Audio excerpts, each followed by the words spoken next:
조선 500년 역사 최고 지식인, 대표적인 실학자 하면 누가 떠오르시나요? 오늘은 조선시대 정조의 명을 받아 수원 화성을 아름답게 축조한 다산 정약용과 그 시대의 이야기를 만나보려 합니다. 18세기 실학사상을 집대성한 한국 최대의 실학자이자 개혁가였던 다산 정약용. 그의 정신과 그가 살았던 조선시대 당시의 시대적 상황을 수원 다산 인문학 독서회 회원들이 포럼을 열어 발표를 한다고 하는데요. 수원 다산 인문학 독서회는 반달 어린이 도서관에서 개최한 기류의 인문학 프로그램 참여를 통해 결성된 모임이라고 합니다. 지금부터 수원 반달 어린이 도서관 기류의 인문학 프로그램 현장을 만나봅니다. 저는 원래 청주에서 살다가 수원으로 오게 됐는데, 청주에도 이제 도서관에 보면은 기류의 인문학이나 이런 거를 진행을 하는데 참석은 못했었거든요. 이번에 집 앞 도서관에서 이 프로그램을 진행한다는 걸 알게 돼서 참여하게 됐습니다. 취업 준비를 하다가 기분도 전환도 할 겸 또 평소에 인문학이랑 역사적인 것에 관심을 잘 못 가졌었는데 듣고 싶어서 오게 됐습니다. 도서관에 아이들 책 빌리러 왔다가 그 기리의 인문학 그 탐방과 강연이 있어서 관심이 좀 평소에 있었었는데 마침 참여하게 됐습니다. 우리 이제 본 프로그램에 들어가도록 하겠습니다. 우리 일기 수원 다산 독서회 이성순 총무님께서 다산과 서학에 대해서 발표해 주시겠습니다. 따뜻한 박수로 맞이해 주시기 바랍니다. 제가 2014년도 제가 이 반달 도서관에서 자원봉사를 했었어요. 장애 아동들을 위해서. 근데 그때 왔을 때 여기 인문학 강의를 한다고 다산 정약용 선생님을 주제로 한 강의를 한다고 하더라고요. 그래서 제가 너무 좋다. 이거는 정말 내가 너무 바라던 강의다. 그래서 제가 바로 이제 했었는데 그 강의가 끝난 다음 이제 독서회를 모집한다. 그래서 제가 신청을 해서 하게 됐습니다. 그리고 이런 기회가 주어졌다는 것도 엄청 감사합니다. 기류인문학 2년째를 한 다음에 후속 모임이 결성이 되었습니다. 그래서 그것이 수원 다산 인문학 독서회라는 모임입니다. 그래서 그 모임이 한 달에 한 번씩 다산 관련 책을 읽고 토론하고 또 그분의 사상과 업적을 우리가 계승하자, 이런 목적을 가지고 모였는데, 공부하였던 것을 이런 포럼이라는 형태로 각 다양한 주제를 가지고 정리를 해서 본인들이 사람들한테 이렇게 알리고 발표할 때 발표한 사람들의 개인 것이 될 것이고, 또 포럼이라는 형식을 통해서 조금은 더 깊이 있게 지역 주민들과 만날 수 있을 것이다 생각했습니다. 그리고 이런 기회를 통해서 이제 역량을 갖춘 우리 수원 다산 독서회 인문학 독서회 선생님들이 이제 앞으로 더 다산에 대해서 알리고 정말 그 정신을 확산할 수 있는 주역으로 설 수 있을 것이다. 그런 기대를 가지고 포럼을 준비했습니다. 이제 우리 가까이는 중국, 일본이 있습니다. 여기에 성곽축제의 장점을 살펴보고 기본 성설인 기본 설계서인 성설, 정약용의 성설을 기초로 하고, 이 성설에서는 아까 먼저 포럼에서도 말씀드렸지만 정약용 다산이 서학에 대해서 관심이 많았습니다. 그러니까 서양의 과학기술에 대한 관심이 많아서 이 성곽을 지을 때 서양의 과학기술을 도입을 합니다. 그거에 대한 것이 실제로 기기도설이 됩니다. 그래서 이것이 이제 우리가 간단한 건 두 가지만 봤습니다. 이게 거증기. 이것은 이제 유연거라고 하는데 여기다가 돌을 실어가지고 날르기도 하고, 무슨 물건 어려운 것도 실어서 나르는 이런 형태가 되겠습니다. 그러면 어떻게 이제 그 성을 축적을 했느냐 하면은 아마 내일이겠죠. 내일 한번 탐방을 가시면은 보시게 되는데, 자재는 성곽의 건축 자재는 벽돌을 사용합니다. 그다음에 성곽의 특징은 서울과 같이 이것도 이제 제2의 수도를 생각하니까 4대문이 있어야 돼요. 대문이 있습니다. 4개의 대문이 있고, 그 다음에 이 대문 말고 가축 같은 게 드나들 수 있는 앞문이라고, 서울엔 소문이라고 그러죠. 소문이라고 그러는데 수원에서는 앞문이라고 합니다. 4개의 안문이 있고 하나의 안문이 또 추가된 게 있어요. 서남문이라고.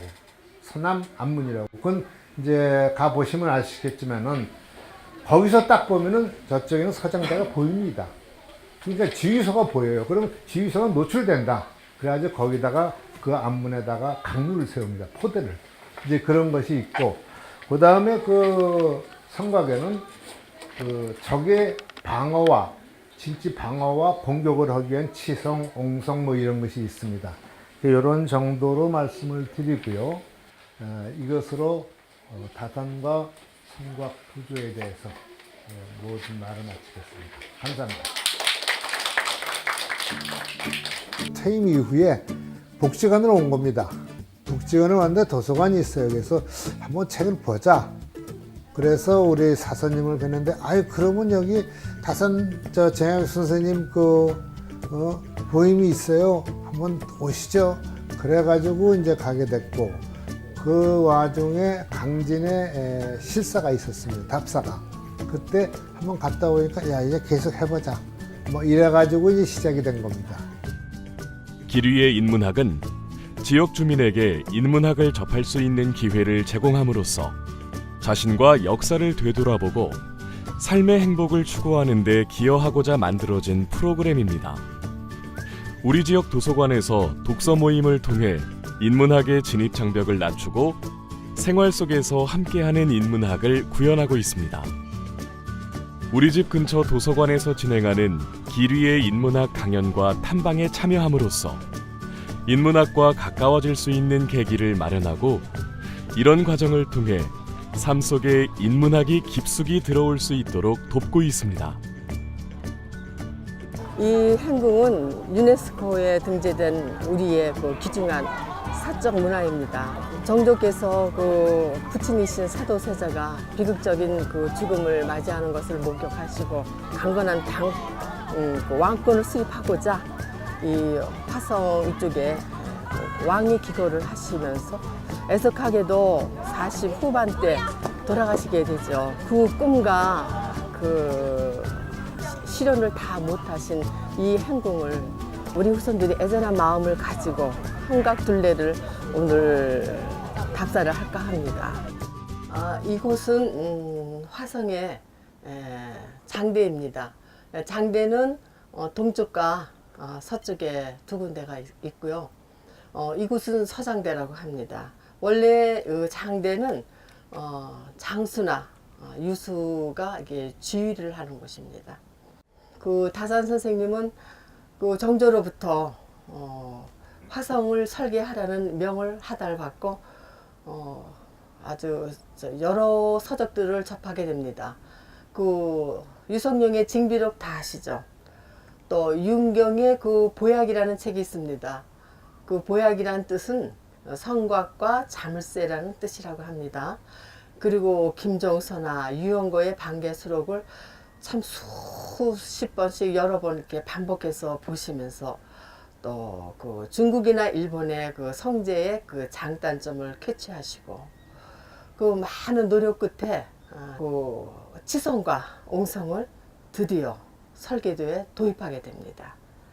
그럼으로써 다른 지역에서 흔히 볼 수 없는 수원 화성만이 갖고 있는 독특한 형태의 아름다운 성을 지을 수가 있었습니다.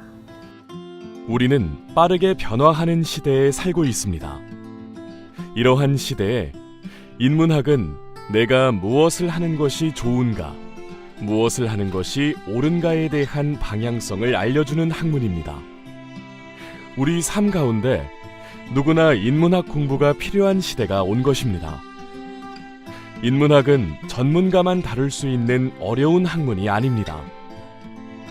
도서관 기류의 인문학 프로그램 참여는 빠른 시대적 변화에 대응할 수 있는 매우 좋은 처방이 아닐까 생각됩니다. 이제까지 그 가볍게 그냥 화성을 왔다 갔다 하고 다산을 지켜봤는데, 이제는 제가 한 4개월에 걸쳐서 공부도 하면서 교육 강의도 하고 또 다른 사람이 표현하는 다산의 해설을 듣게 됨으로 인해서 화성을 재인식하게 되었습니다. 저는 기류의 인문학이 저의 삶에 되게 많은 변화를 주었어요. 이 활동을 하면서 나의 세계를 찾았다고 할까요? 그 전까지는 그냥 아이의 엄마고 뭐 아내고 뭐 이런 정도의 생각을 갖고 있었다면 나도 이 지역사회의 어떤 전문성을 띈 그런 인재까지 갈 수 있지 않을까 이런 생각을 하면서 더 나아갈 수 있는 그런 길을 발견한 것 같아요. 저 같은 경우는 40대 후반에 빈둔지 증후군으로 극심한 우울증에 시달렸습니다. 사실 서울에서 30여 년 동안 지냈던 부분에서 훌쩍 이 수원으로 이사 와서 다시 자리를 잡는다는 거는 큰 모험이었습니다. 그때의 기류의 인문학을 만났고요. 나 자신으로 살아가는 부분에 있어서 많은 도움을 받았다고 생각합니다. 보통은 50대 이후에 주부들이 많은 부분에서 힘들어하고 있습니다. 사실 힘을 내 가지고요 도서관으로 오십시오. 그리고 기류의 인문학 프로그램이 있으면 일단 신청을 하세요. 거기에 길이 있습니다. 길 밖에 길이 있습니다. 이번 포럼은 자신의 삶을 돌아보고 지역의 유적지 탐방을 통해 그것을 확인하며 함께하는 참여자들과 다양한 방식으로 소통하고 공유하는 시간을 진행하였는데요. 이를 통해 받은 만족감이 주변 이웃들에게 전해져 지역 사회의 건강한 공동체를 이루어 나가는 역할을 해나가고 있음을 볼 수 있었습니다. 탐방을 하면서도 제가 수원에 정말 오래 살았다. 40년도 살았고 10년 이상도 살았지만 이렇게 수원 화성을 이렇게 탐방 안내사에 의해서 이렇게 돌아본 거는 처음이다. 그러면서 이런 수원 화성이 이렇게 좋은 거구나. 굉장히 흥미롭게 얘기하시는 것을 제가 봤는데 이런 프로그램을 통해서 정말 구체적으로 수원 화성에 대해서 알면서 정말 그 어떤 지역에 대한 자긍심이라든가 또 지식 안다는 거에 대한 기쁨도 있고 깨닫는 시간이 될 것 같습니다. 우리 주변의 도서관에서는 인문학 프로그램을 제공하는 것에 그치는 것이 아니라 지역사회의 활성화와 인문 공동체를 구축하는 중심 공간이 되기 위해 길 위의 인문학 프로그램을 운영하고 있습니다. 누구나 차별 없이 큰 부담을 갖지 않고 이용할 수 있는 주변의 도서관을 방문하세요. 당신에게 풍요로운 인문학의 세계를 열어줄 것입니다. 도서관, 인문 공동체로 당신을 초대합니다.